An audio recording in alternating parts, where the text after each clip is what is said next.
Flaw finding versus red flags from a dismissive avoidant perspective. Family, welcome and welcome back to my channel. I'm Eleanor and this is Dismissible Me, where I speak only about dismissive avoidant attachment from the perspective of someone who's had a dismissive avoidant attachment style.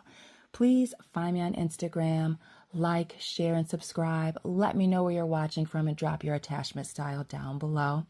All of my information is down in the description box.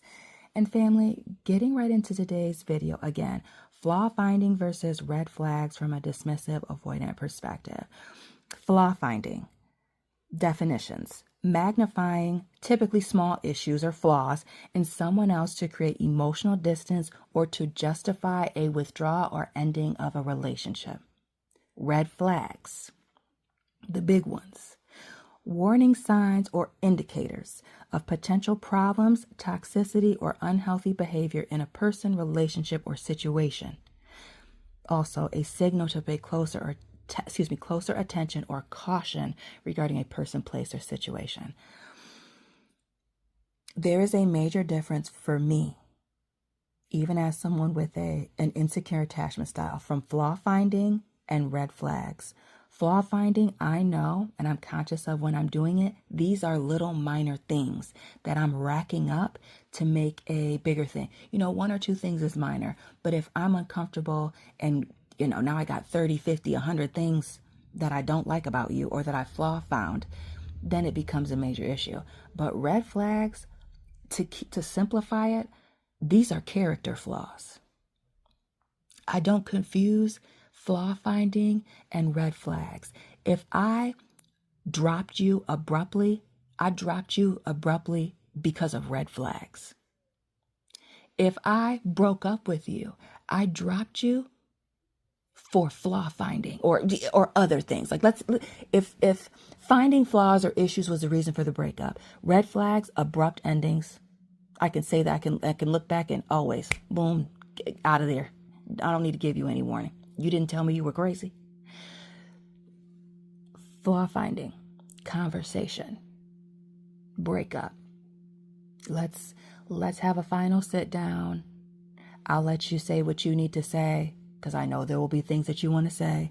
I'll say whatever I feel like I need to say, and then we're going to keep it moving. But if you're a red flag type of person, oh, you're dishonest. Oh, you don't do what you say you're going to do. Oh, you don't like to be held accountable? I'm just going to drop your ass. It's not going to be any explanation. I don't feel like if you're displaying problematic behavior with no explanation, I don't feel like, as somebody who's very comfortable and not communicating, I don't feel like I need to communicate with you then. You showed me you were crazy. You didn't communicate that you were crazy. So let me show you that I'm out. And I'm going to just be out. And that's what that is.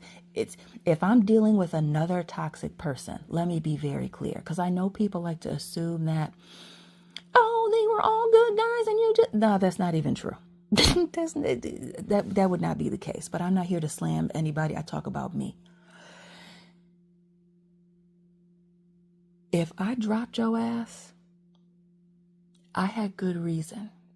Because it takes me a long time to invest, and it takes me even longer to get out of a situation because I've invested, I am very loyal, and I don't like change. So, I will leave you alone. Red flags for me, major red flags for me as someone with a dismissive avoidant attachment style.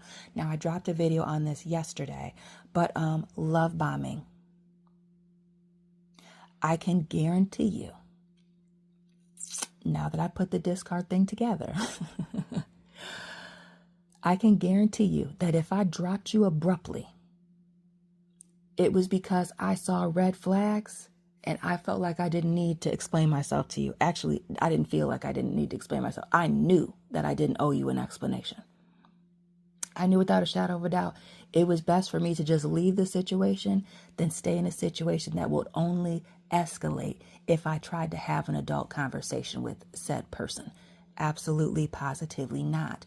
I'm not doing love bombing. I move very slow in relationships because I'm trying to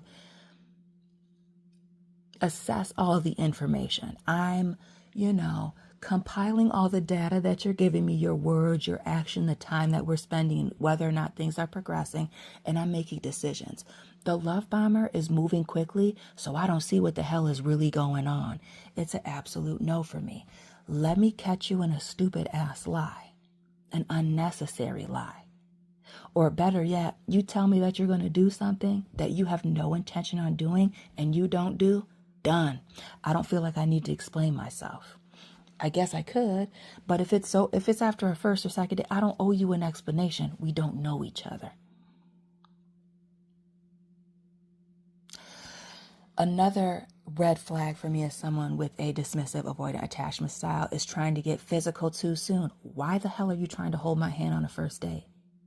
What are you doing? You just hold hands with everybody? What's that about? What is with all this wanting physical contact early on? Oh, one of my love languages, physical touch. Really?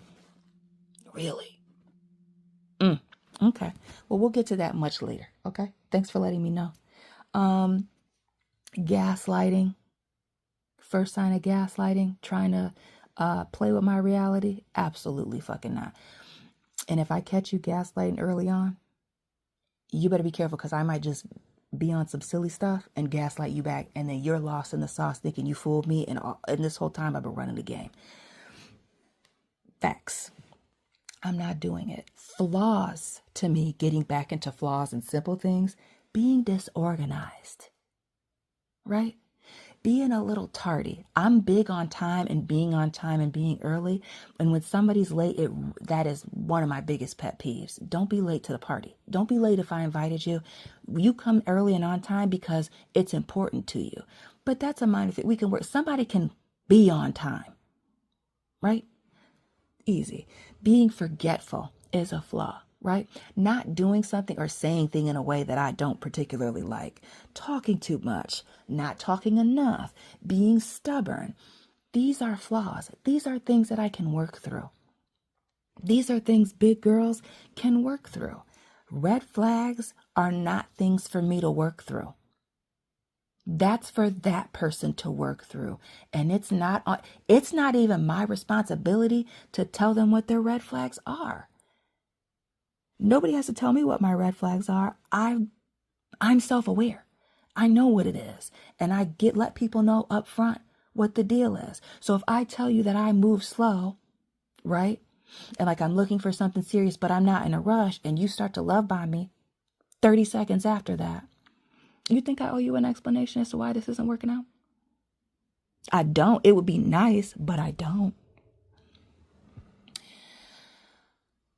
All that being said, for me, with a dismissive avoidant attachment style and perspective, flaw finding are small issues that can be worked out. Minor things, no big deal. Red flags are warning signs and indicators of major potential problems and unhealthy behavior. I have to pay attention to them. And if I feel like I have to pay attention to you too closely, I don't trust you.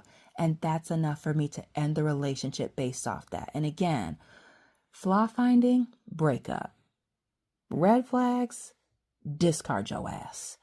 Family, thank you so much for giving me your time. Like, share, and subscribe. Check out the playlist. Find me on Instagram. All of my information is down below in the description box. And family, I will be tapping in with you very soon. Keep it real.